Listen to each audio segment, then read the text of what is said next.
Gamma-ray bursts, the most energetic explosions in the universe, just got their biggest catalog ever. Thanks to NASA's Fermi Gamma-Ray Space Telescope, scientists have unveiled a monumental collection of cosmic fireworks spanning 14 years of observations. But what exactly are gamma-ray bursts?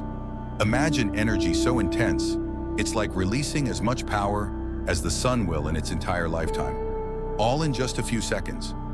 These bursts are typically born from catastrophic events like supernovae, or the collision of neutron stars. And now we've recorded over 3,000 of them. The Fermi telescope's newly released catalog isn't just a list, it's a treasure trove of cosmic secrets. Each burst tells a unique story about the birth and death of stars, black hole formations, and the extreme physics of the universe. What makes this catalog special? Well, it includes detailed data about each burst's duration, brightness, and energy output.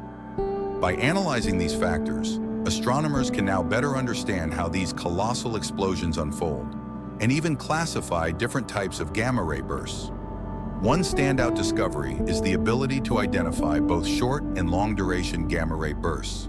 The short ones last less than 2 seconds, usually from colliding neutron stars, while the long ones, fueled by supernovae, can last up to several minutes. With this massive catalog, astronomers are unlocking new pathways to study the universe's most powerful phenomena. Each new gamma-ray burst could lead us one step closer to understanding the most extreme forces at play in the cosmos. The universe has its secrets, and we're closer than ever to uncovering them. Thanks for watching. Don't forget to subscribe for more exciting space discoveries.